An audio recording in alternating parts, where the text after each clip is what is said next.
The NFL and Week 9 has come and gone. It is done. It is over with, but not without some great upsets. Let's get into it right now, baby. Why settle for boring?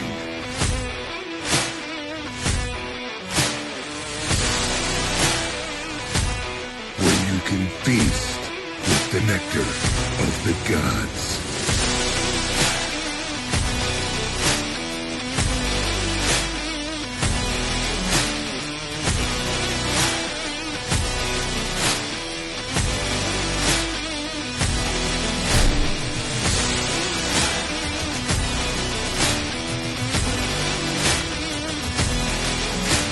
You'll always have a seat at Norse Hall.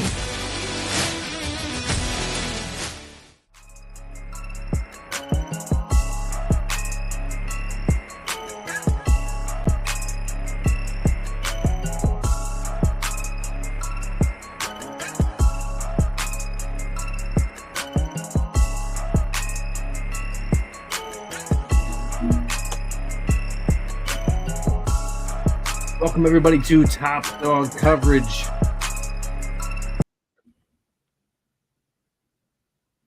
Let's try that again. All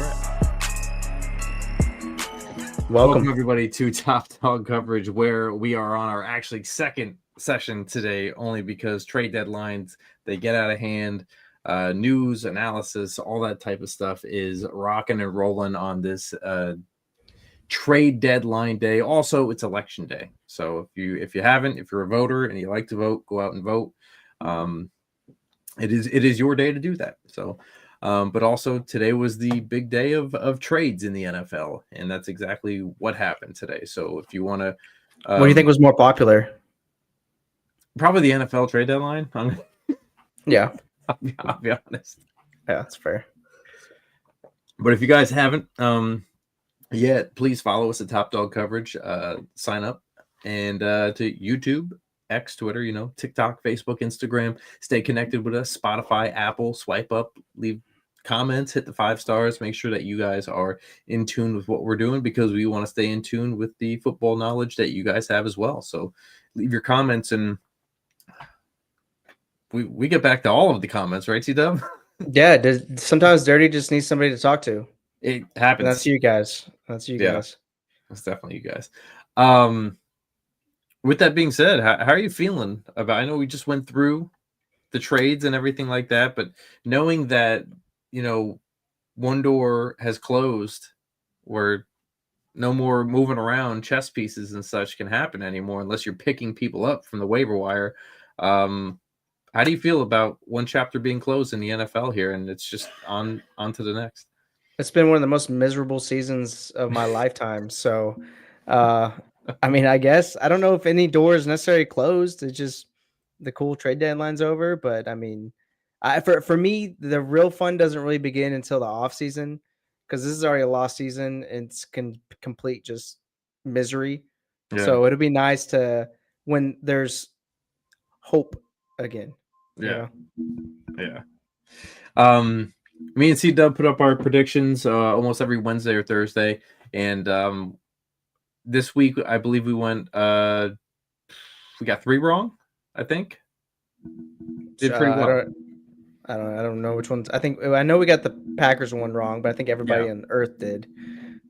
Yeah, I don't think anybody had the Packers rocking and rolling. I don't know which other one that we missed. If they did, they had the insider trade on that one. Yeah, it was Bryce Young. Bryce Young Company coming over there. But yeah, let's get into some Week 9 shockers. What do you say? Some shockers? Some shockers. Sure. Yeah.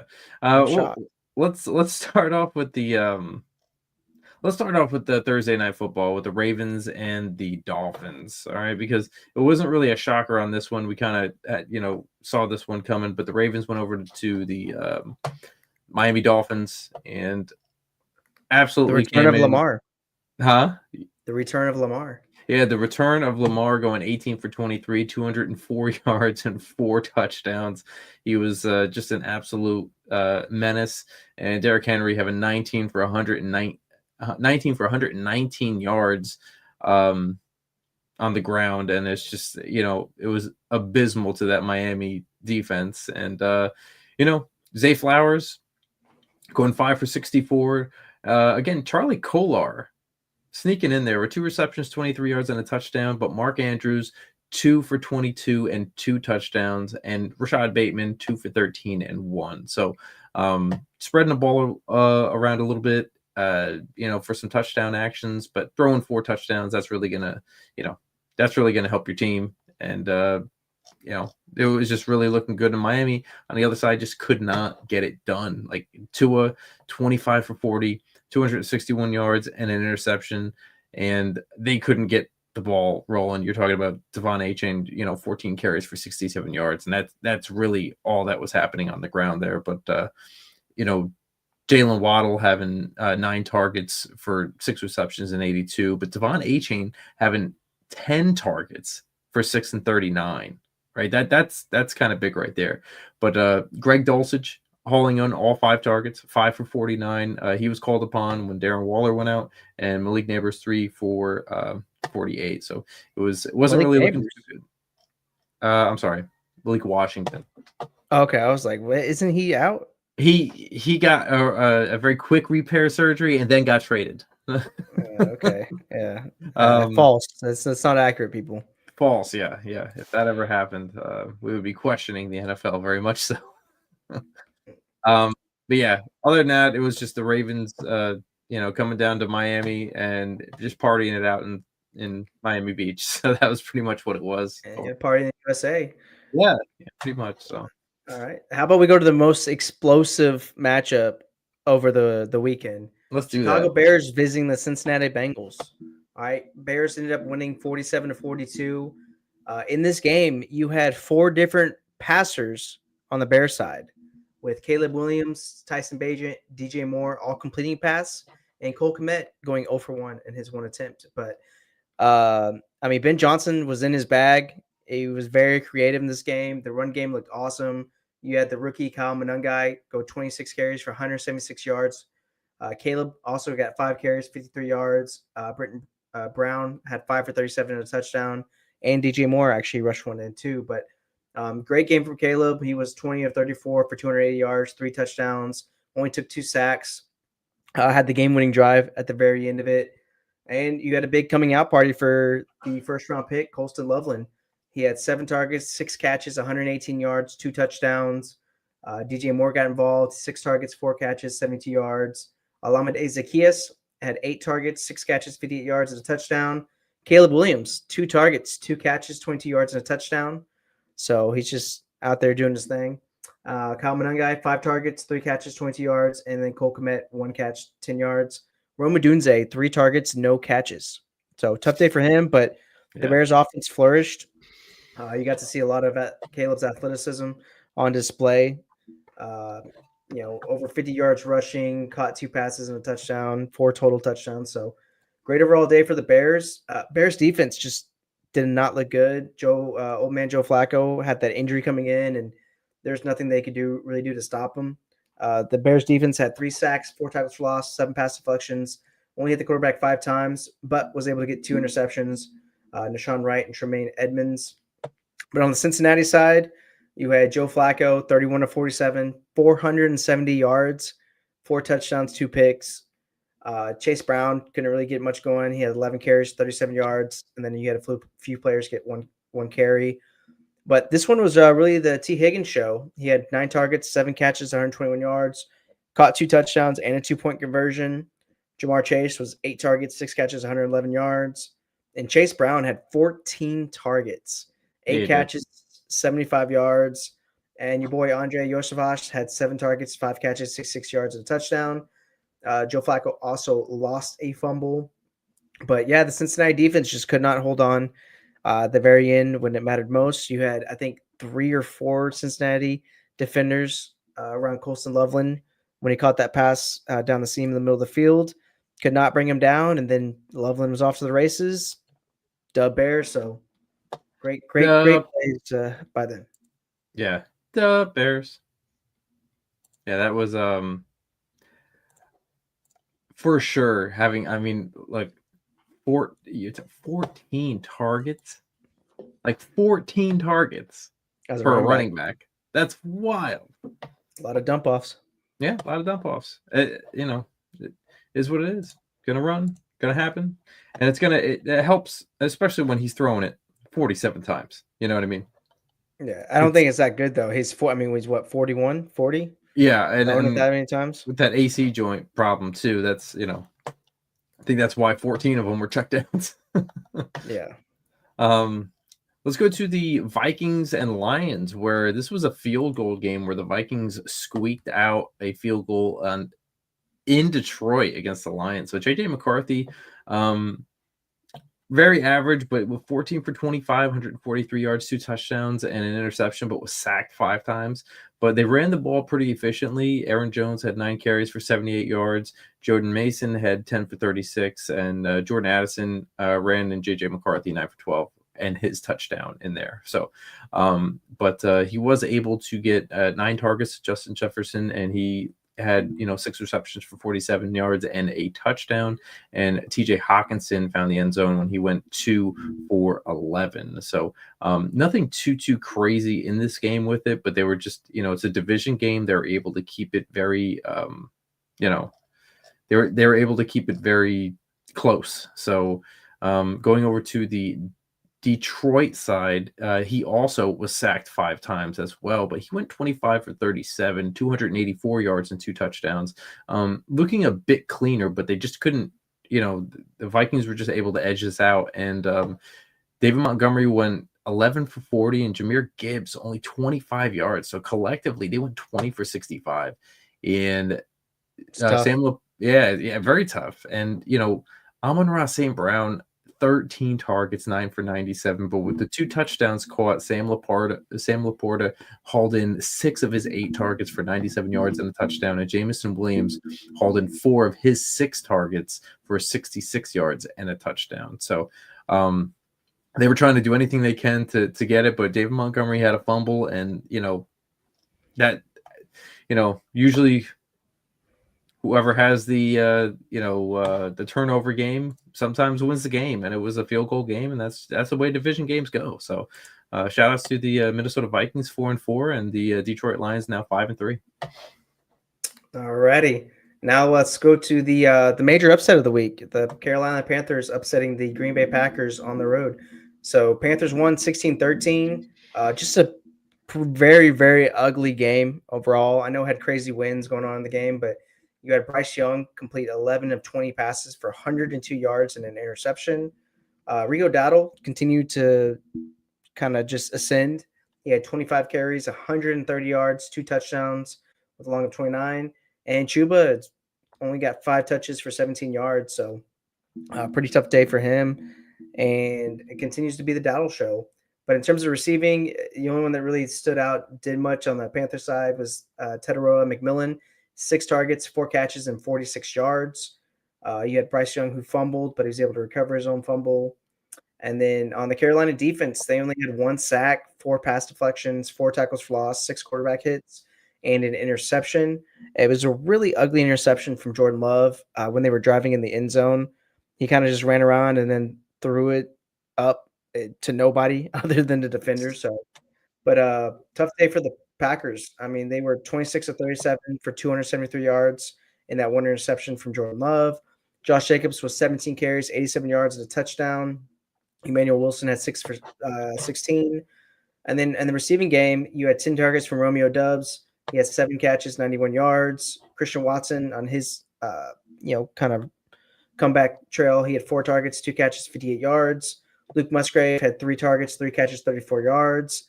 And Tucker Kraft, before his season-ending ACL injury, he had 3 targets, 2 catches, 20 yards. So, prayers out to him. Hopefully he has a successful surgery. He was a monster so far this year, and we hope that he becomes healthy and gets back as soon as possible. But the Green Bay defense, so they only had the 1 sack, 1 pass deflection, 2 quarterback hits, and an interception. So just overall ugly game. Carolina won on the last second field goal. So shouts out to Carolina, but I never want to watch that again, especially with those uniforms. It's just ugly. Yeah. I'm not gonna lie. They really tried to bring it back to a point where they probably just shouldn't have. I get Yeah. it. I like the old school way Yeah, of doing things. respect the past, but man, it's just the way they do it in this new stuff with their helmets and stuff. Like I get your painting and all that. It's just I don't know. I wasn't Yeah, a fan of the jerseys. no, I hear you. So let's go to another closer game than expected. The Los Angeles Chargers took a trip to Nashville to face the 1-8 Tennessee Titans. And Justin Herbert went 19 for 29, 250 yards, 2 touchdowns, and an interception. But the Tennessee defense got after it, and they got 6 sacks on Justin Herbert here. So Herbert actually went 9 for 57 and a touchdown on the ground, and Jared Patterson 9 for 44. So, and then Kamani Vidal brought down a little bit back to earth, 12 for 30. So collectively 30 carries for 131 yards and a touchdown on the ground for them. 1 touchdown in the air. QJ went 4 for 53 and a touchdown. And Lad McConkey had 7 targets, hauling in 4 for 56, while Scott Matlick was able to get 1 reception in there for a touchdown as well. So Vidal ended up fumbling the ball, and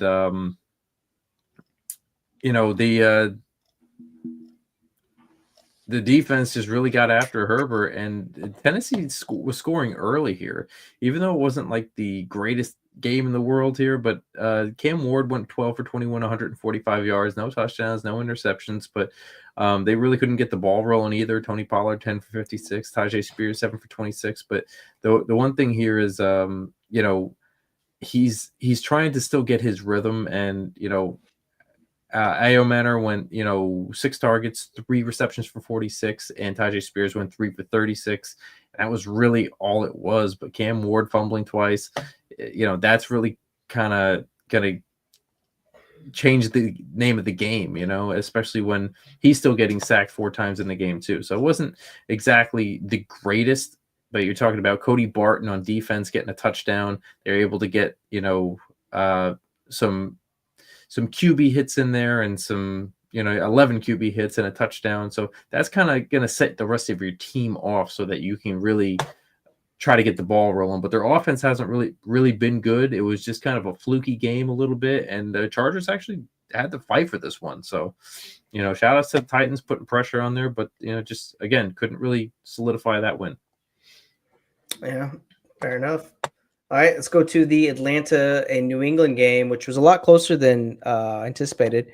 But the New England Patriots won the game 24-23. We'll start on the Atlanta side. Michael Penix, he went 22 of 37 for 221 yards, 3 touchdowns, only took 1 sack.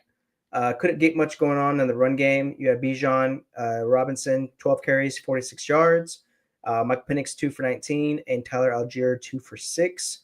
But Drake London went nuclear. I mean, he got 14 targets, 9 catches, 118 yards, and 3 touchdowns.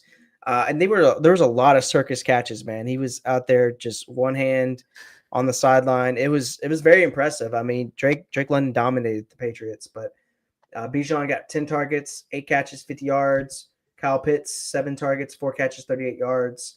And then you had Darnell Mooney get a catch for 15. But this Atlanta defense kind of harassed Drake May all day. They had 6 sacks, 7 tackles for loss, 3 pass deflections, 6 quarterback hits. They also got an interception. The big Achilles heel for the Falcons, like it's been majority of the year, has been their kicking situation. They lost the game on a missed extra point, which they have now released Parker Romo and I believe bringing in Zane Gonzalez as their new kicker. But on the New England side, you had Drake May, 19-29, 259 yards, 2 touchdowns, that 1 pick. Travion Henderson with Ramondre Stevenson out. He had 14 carries for 55 yards. Terrell Jennings, 11 for 35 and a touchdown. And Drake May went 8 for 20. And then you had Demario Douglas pace them in receiving. 6 targets, 4 catches, 100 yards, and a touchdown. Hunter Henry, 6 targets, 4 catches, 51 yards. Stephon Diggs, 4 targets, 3 catches, 38 yards, and a touchdown. And then Travion Henderson got 6 targets, 4 catches, 32 yards. Drake May fumbled twice, lost 1. And the New England defense just couldn't really do much to stop this Atlanta offense. They kind of just got lucky on the missed extra point, but New England continues to pace the AFC. They're 7-2, tied for the best record, and Atlanta. I don't know what to think of Atlanta. Sometimes they're great. They beat the Bills. Sometimes they're awful. When they got blanked by the Panthers, they lost 30-0. So who knows? Yeah. Yeah, I will say this though. Drake May seems to, even if he's getting rattled, the cool, calm, collective. He'll just come back, shake it off. He's a dude. Yeah, he's a dude for sure. He definitely is. He comes in there and he does what he has to do. And look, Travion Henderson coming in there. I think people expected a lot out of him here. Knowing that he had the bulk of carries and he was able to do a couple things. And I understand he went 4 for 32 and 14 for 55 on the ground, but I think people are expecting a lot more out of him, but it's still his rookie year. It's still, he will be a guy eventually, you know what I mean? But I don't and Mike Vrabel hates him, so that's kind of tough. Does he? No, it seems like he does. Yeah, he might. I don't know. He certainly loves Travion Henderson, or he certainly loves Ramondre Stevenson, that's for sure. Absolutely. He's given that guy every chance in the book, so. But let's move on into our book. Let's turn the page over to the 49ers going over to New York to play the Giants. So Mac Jones going 19 for 24, 235 yards and 2 touchdowns, only sacked twice. And Christian McCaffrey kind of looking like the old, 28 carries, 106 yards and a touchdown, also having 5 receptions and 67 yards and a touchdown in the air. So looking pretty good. And Brian Robinson was able to get into the end zone, 5 carries for 53 yards and a touchdown. And even Juwan Jennings, 4 receptions, 41 yards and a touchdown, looking pretty good. And George Kittle, 4 for 32. Mac Jones ended up fumbling and losing the ball once, but I know the numbers don't really say it so much, but the San Francisco defense did continue to put pressure on, even with their third stringers, even with a lot of injuries here. They really did seem to put pressure on the Giants, and they continue to put pressure, and that's that solid defense. But looking over at Jackson Dart, he went 24 for 33, 191 yards and 2 touchdowns, and he was only sacked twice as well. But Jackson Dart went 8 for 56 and a touchdown on the ground, and Devin Singletary went 8 for 43, and Tyrone Tracy went 5 for 18. So not too much going on over there with Tyrone Tracy. But Theo Johnson got in the end zone, going 3 for 27 and a touchdown, and Gunnar Olszewski, is that how you say it? Hold on, let me pull it up. Sorry. Yeah, I think that's how you say it. But he was able to get inside of the end zone, 1 reception, 24 yards, and a touchdown. But Darius Slayton getting some action, 5 for 62, and Wan'Dale hauled in 9 of his 11 targets, 9 for 46. So that New York defense was also trying to get after it, but they just seemed to get away with a lot and left the New York Giants at home, a little stunned, a 10-point differential as the San Francisco 49ers improved to 6-3 with a 34-24 win over the Giants, and brings the Giants to a 2-7 record. And they don't seem like a 2-7 team though, the Giants, but they are. They do. I mean, they lost to the Saints with Dart starting. So, I mean, you got to be pretty bad to do that. I don't know, but they handled the Chargers pretty well. Yeah, it just goes to show you in the NFL, anything can happen. It's like the Atlanta Falcons. You don't know which one you're going to get. Yeah. So let's go over to my major upset of the week. I had the Pittsburgh Steelers defeating the Indianapolis Colts, which they did, 27-20. There you go. Daniel Jones turned back into a pumpkin. He went 31 of 50 for 342 yards, 1 touchdown, 3 interceptions, was sacked 5 times, and fumbled it 3 times, lost it twice. So he accounted for 5 turnovers, personally. But on the ground, Jonathan Taylor couldn't get much going. 14 carries for 45 yards. Daniel Jones was 3 for 4 and a touchdown. You got a couple other players get a carry. But in terms of the receiving game, Alex Pierce, 13 targets, 6 catches, 115 yards. Michael Pittman Jr., 12 targets, 9 catches, 115 yards. And Josh Downs, you had 9 targets, 6 catches, 57 yards, and a touchdown. And Tyler Warren, 7 targets, 5 catches, 26 yards. So Tough day for the Indianapolis offense in terms of turnovers, but they were able to move the ball through the air on this Pittsburgh defense. But the Colts defense, they got 3 sacks, 6 tackles for loss, 3 pass deflections, and 4 quarterback hits. But on the winning side, Pittsburgh, Aaron Rodgers, 25 of 35, 203 yards and a touchdown. Jalen Warren, 16 carries, 31 yards, 2 touchdowns. And then you got no production from much else. You got Caleb Johnson carry for 4 yards, Connor Hayward 1 for 4. And then Calvin Austin III paced the team in receiving. He had 6 targets, 5 catches, 56 yards. Darnell Washington, 6 targets, 4 catches, 43 yards. Kenneth Gainwell, 5 targets, 4 catches, 35. And Pat Fryermuth had the 1 touchdown, 4 targets, 3 catches, 27 yards, and a touchdown. Roman Wilson lost a fumble, but this Pittsburgh defense, they really showed up. Like we mentioned earlier, 5 sacks, 5 tackles for loss. They had 13 pass deflections, 6 quarterback hits, and they got 3 interceptions. So the defense stepped up. They looked like they were a unit. I know it's the most expensive defense in football, but they showed it and they got the dub. So congrats to Pittsburgh. Yeah, they definitely did show up. I mean that was our big upset of the week right there. We had a feeling that was going to happen, and it's just the way that they did it too was it wasn't easy. You know what I mean? Aaron Rodgers was struggling too, but they were able to make some really, really good plays. They were able to avoid the areas where they had to avoid and, able to get it in the end zone a bunch of times. So it's, that Indianapolis defense isn't wildly, like crazy and locked down or anything like that, but their offense is humming. So if you could, match them, I mean, that's kind of what it was, so. I think they will be with Sauce now. That's why you make that move. So yeah, that's exactly what it is. They need to solidify that division, and they need to see if they can get as far as they can. Let's go to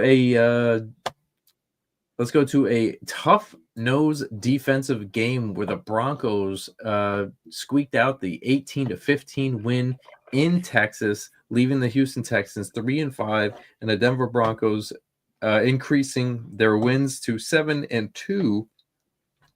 Bo Nix was struggling. Okay, 18 for 37, 173 yards, 2 touchdowns, and an interception. Okay, although only sacked once, J.K. Dobbins was 61 yards on the ground through 15 carries, and Bo Nix actually had 3 carries for 36 yards. Okay, RJ Harvey ended up getting 5 receptions for 51 yards and a touchdown, and Cortland Sutton had 6 targets but only holding 1 for 30 yards and a touchdown. And Troy Franklin, 10 targets but only holding 4 for 27. That gives you an idea of how tough this Houston defense really is and how much pressure they're putting on. So Michael Bandy ended up fumbling and lost a fumble, but the Denver defense, right, able to get after CJ Stroud enough, sacking him twice and also sacking Davis Mills. So CJ Stroud went 6 for 10 for 79 yards, no touchdowns, no interceptions, but Stroud hit his head pretty good on the ground and ended up leaving the game, leaving Davis Mills to come in and going 17 for 30 for 137 yards.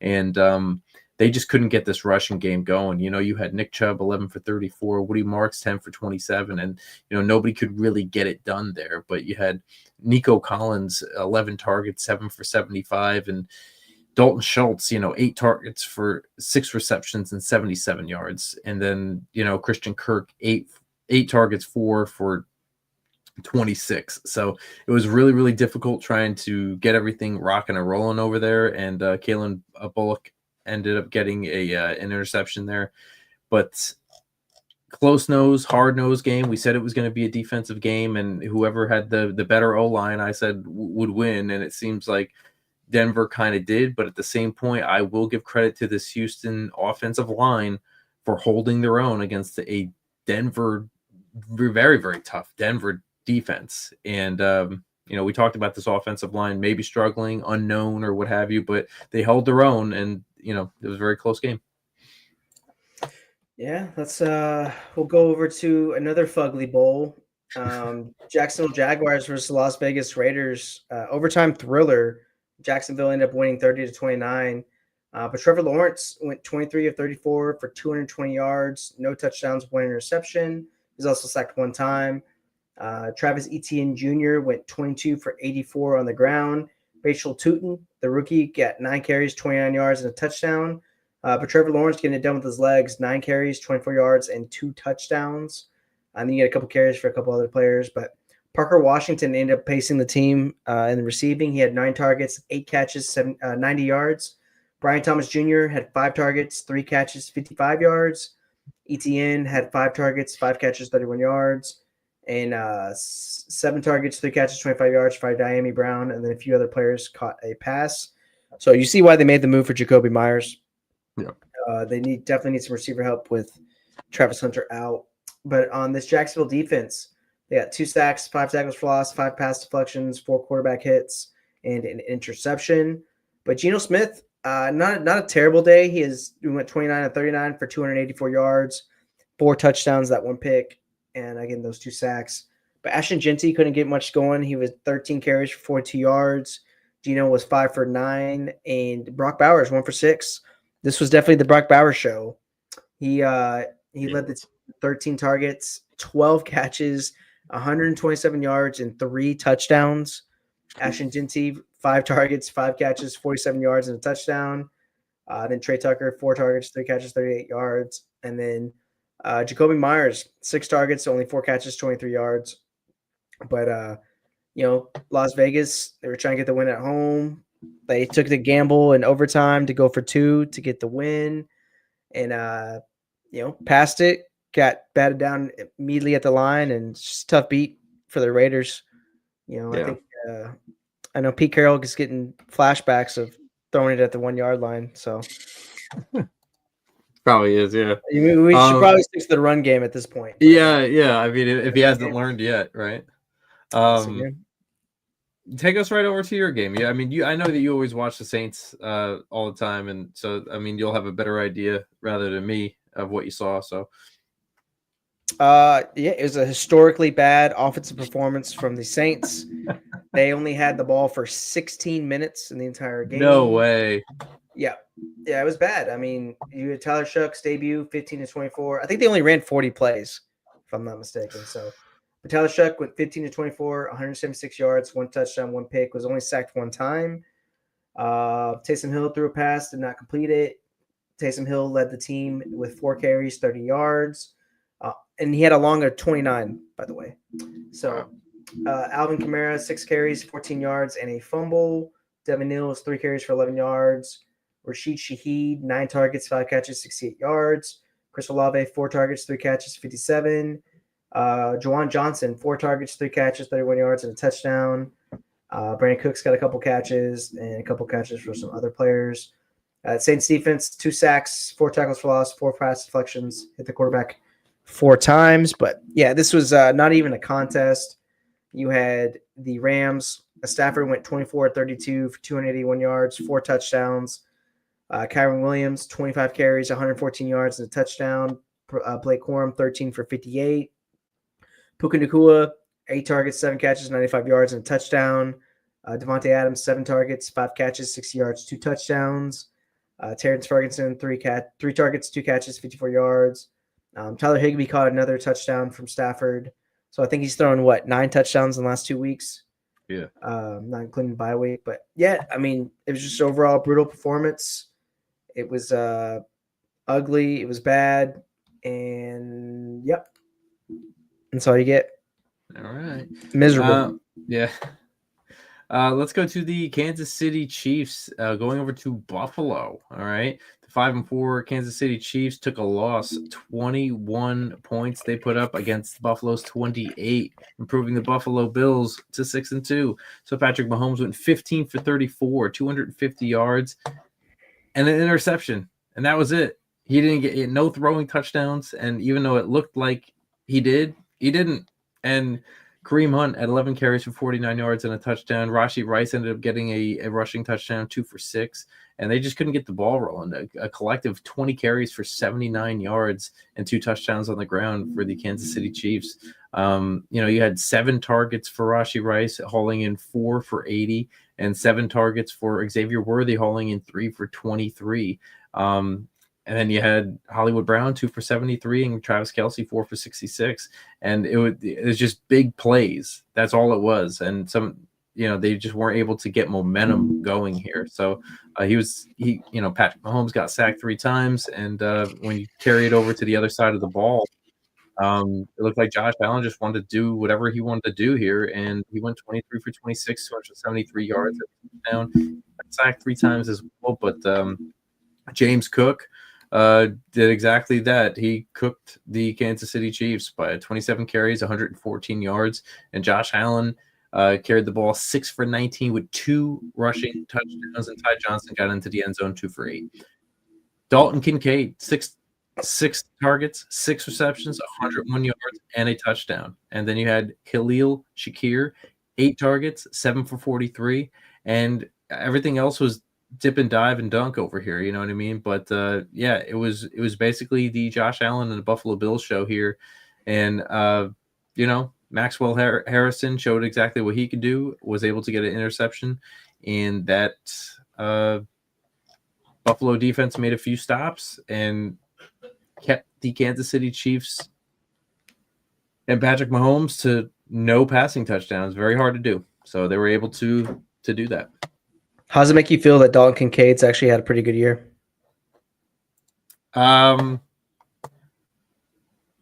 It's okay. I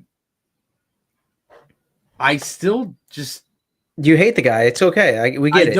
I don't hate him. We know you hate him. We know you hate him. It's okay. But if you look at the snaps that he's in for, it's weird. He's getting targeted, but he's not on the field as much as when he's in, he's getting targeted. But when he's you target your best players, and that's weird that they don't have any other best players, because I don't know, sometimes he won't get the ball for 2 quarters, 3 quarters, and then they'll just hit him with it. You know what I mean? It's the oddest thing I've ever seen in my life. We'll have to look up his snap percentages, but yeah, I think I can. But let's go to the Sunday night game. So this was a pretty tough watch. I mean, it was a domination from the Seahawks. They won 38-14. We lost Jaden Daniels for what we assume is the season with that dislocated elbow, but Sam Darnold, he went 21-24, 330 yards, 4 touchdowns, 1 interception. You had Kenneth Walker the third get 11 carries, 42 yards. Zach Charbonnet 8 for 25. JSN went 1 for 11. And then AJ Barner had his little tush push for a touchdown. And then Jackson Smith and Jigba paced the team in receiving, 9 targets, 8 catches, 129 yards. And then you had Cody White get 1 catch for 60 yards and touchdown. Torrey Horton, 4 catches, 48 yards, 2 touchdowns on 4 targets. And then you had some other players catch the ball. But the Seattle defense ended up with 4 sacks, 5 tackles for loss, 3 pass deflections, 7 quarterback hits, and an interception. So thorough beatdown from the Seattle defense. But Jaden Daniels, when he played, was 16 of 22 for 153 yards. That 1 interception, took 4 sacks. Chris Rodriguez Jr. led the team in carries. He had 12 carries, 65 yards, and a touchdown. Jaden Daniels was 10 for 51 and a touchdown. Our boy Bill, he also had 12 carries, but only 38 yards. And then Deebo Samuel also got a carry. And then the receiving games, Zach Ertz, 4 catches, 46 yards. Deebo was 5 for 41.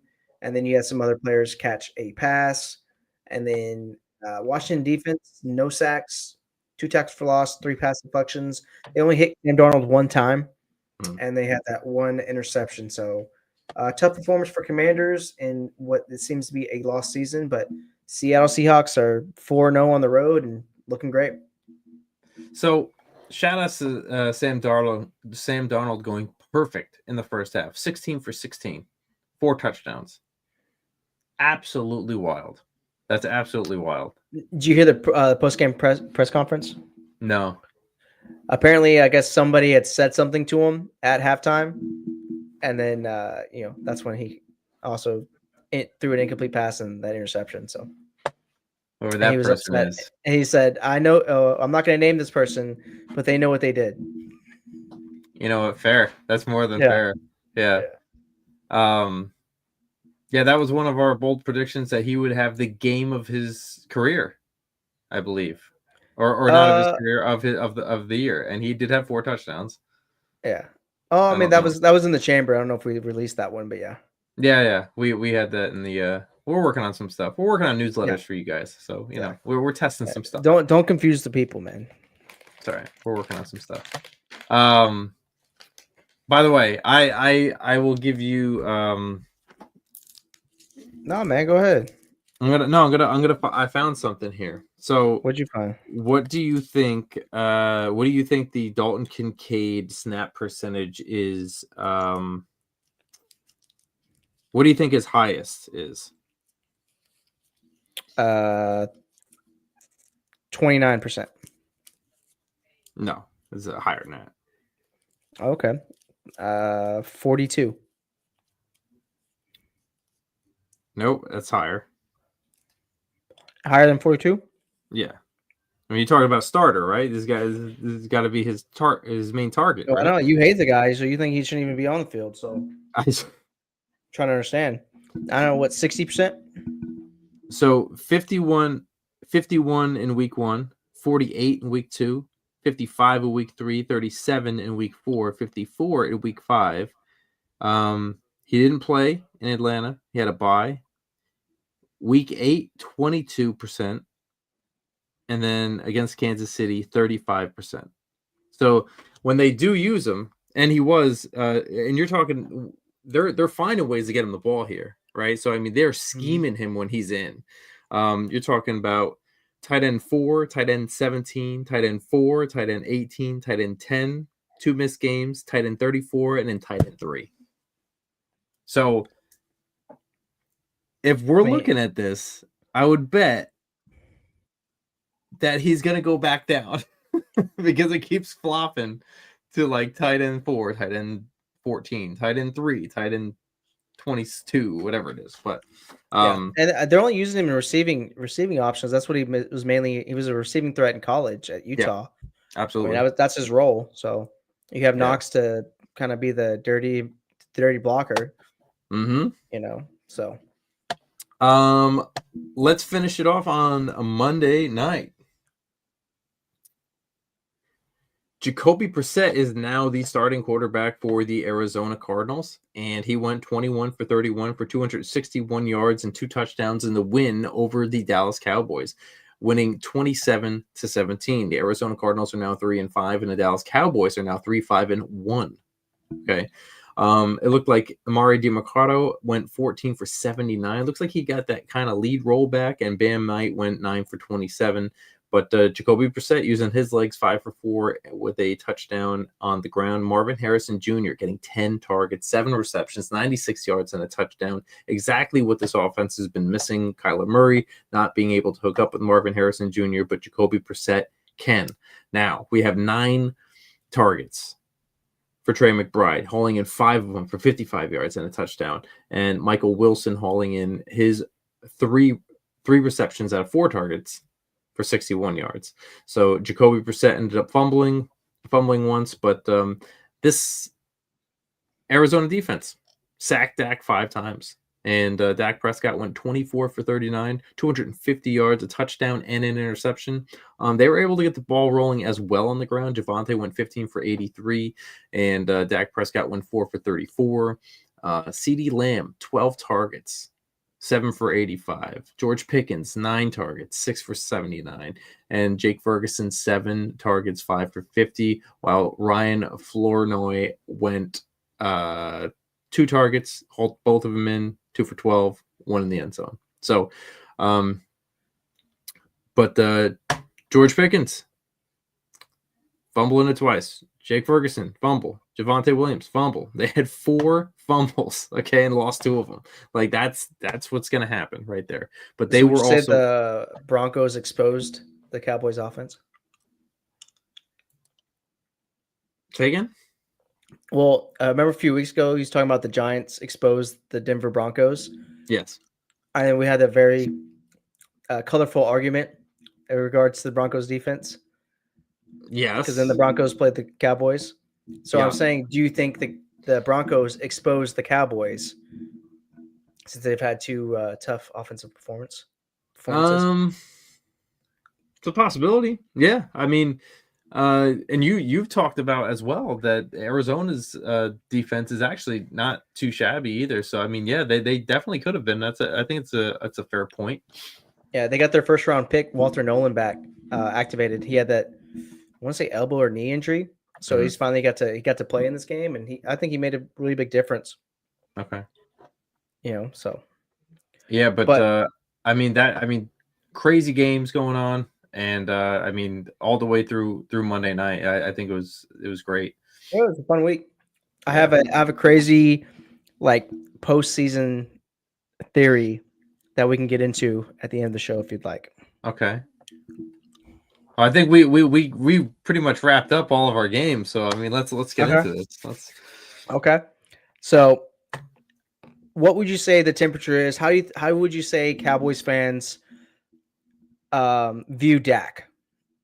You say it's in a positive light, like medium light, or negative light? I think they like him. I really do. I think they yeah. Okay. So, what if? I mean, he's one of the highest paid quarterbacks, right? Yeah. So, depending on his contract and what it looks like, if Jerry ends up wanting to make a move, right? What if they send Dak somewhere? What if what if he goes to the Jets or whatever? I'm just throwing that out there, right? So, where they move Dak, what if they make a move for Kyler, because Kyler has never lost at AT&T Stadium dating back to his high school days, because he was such an elite, Texas high school football player that Jerry's like, he can't lose in the stadium. What if he's our starting quarterback? Then we can't lose at home. I think Jerry Jones is silly enough to do that. I'm just saying. Yeah, I'm calling my shot early that Kyler could be potentially a Cowboy if they decide to move on from Dak. If he's been playing great, but I just feel like Cowboys fans have a love-hate relationship with Dak. I think they do. They've been trying to replace him forever. So, and this is the thing, you can try to replace the guy. Come to New Orleans, bro. I'd love Dak in New Orleans. Word. Like, this is the thing. I think reunite him with Kellen Moore. Has anybody ever seen what he actually does on the field? Like, I know that people are upset that they're not making like playoff runs and stuff like that, but just get to the playoffs first, right? I get sometimes he gets hurt. You know me and the injuries, right? He's had some crazy injuries. And when he's out, he's out for a long time. But you can't deny the skill set that he does. He finds his tight end. He's a baller, man. He's a baller. He is. Yeah, I got that. I'd kill for him to be on the Saints. He just elevates your team that much, Picture how many shootouts there's been because there's been no defense. Mm-hmm. And now they're about to get some more defense over there.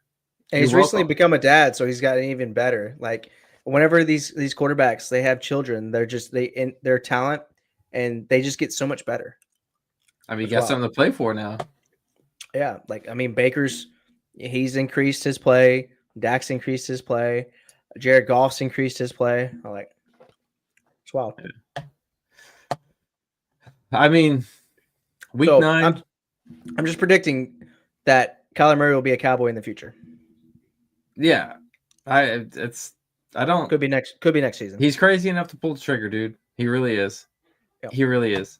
I mean, week 9, he was he didn't look too good, but I mean, he slings it when he has to. When there's a shootout, I mean, look at that Packers game, 40-40, ended up in a tie. You know what I mean? Like, and that was against a really good defense, but he finds a way most of the time. So, yeah.